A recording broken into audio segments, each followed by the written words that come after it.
أعوذ بالله من الشيطان الرجيم بسم الله الرحمن الرحیم۔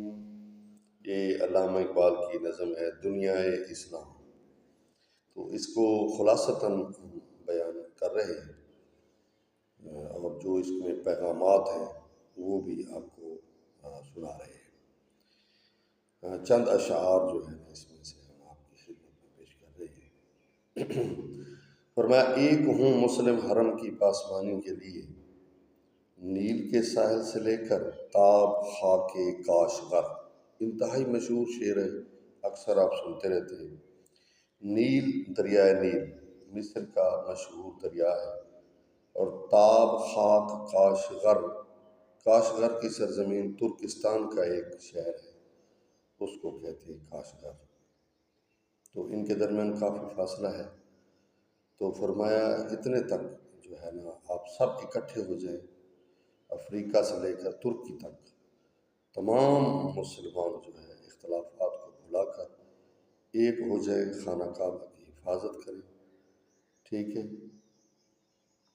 اس کی جو ہے نا نگہداری کریں، نگہداشت کریں، اور اس کی حفاظت کریں، اکٹھے ہو جائیں۔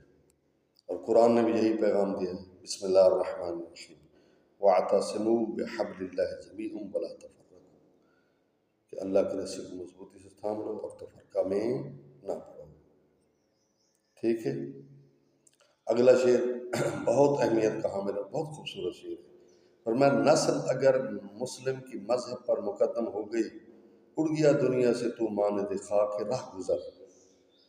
شاعر کہتا ہے اے مسلمان، اگر تو نے رنگ و نسل کو مذہب پر فوقیت دے دی کہ یہ میرا نسلی ہے اور میں اس کا خیر خواہ بنوں، اور تو نے مذہب کی پرواہ نہ کی، یعنی ایک طرف آپ کا مذہبی کھڑا ہے، مسلمان کھڑا ہے، دوسری طرف آپ کے نسل کا کوئی بندہ کھڑا ہے، تو آپ نے نسل کے بندے کو زیادہ عزت دی، زیادہ احترام دیا، اس کی خدمت کی، لیکن مذہبی کو تو نے چھوڑ دیا، جو تیرے نظریے کے ساتھ منسلک ہے، جو اسلام کے ساتھ منسلک ہے، تو نے اس کی پرواہ نہ کی، تو یاد رکھ کہ تو دنیا سے ایسے ختم ہو جائے گا جیسے راستے سے گزرنے والے بندے کی خاک ختم ہو جاتی ہے، پتہ نہیں چلتا کہ خاک اس کی کدھر گئی ہے، مٹ جائے گا،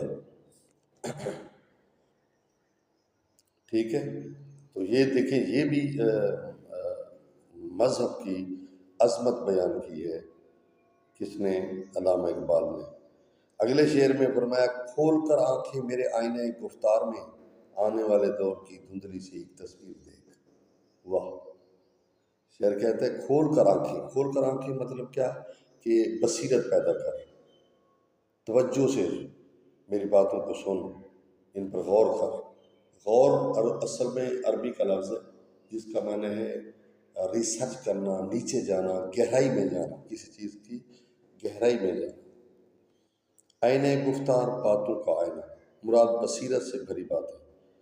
دھندلی سی مطلب ہے جو پوری طرح صاف نہ ہو۔ آنے والے دور کی تصویر، مستقبل میں پیش آنے والے حالات و واقعات کا نقشہ خاکہ۔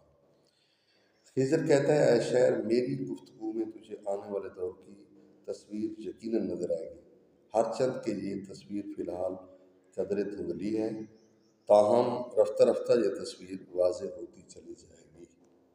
چونکہ خضر اور اقبال کا ایک وہ مکالمے کا سلسلہ چل رہا ہے نا، تو اس میں خضر سے ہدایات شاعر لیتا ہے اقبال، تو اسی تناظر میں اور اسی انداز میں، اسی ضمن میں خضر کہتا ہے کہ میری باتوں کو یاد رکھ، اب اگر تجھے یہ صحیح نظر نہیں آ رہی تو آئندہ وقت میں آپ کو یہ وضاحت کے ساتھ نظر آ جائیں گے، ٹھیک ہے۔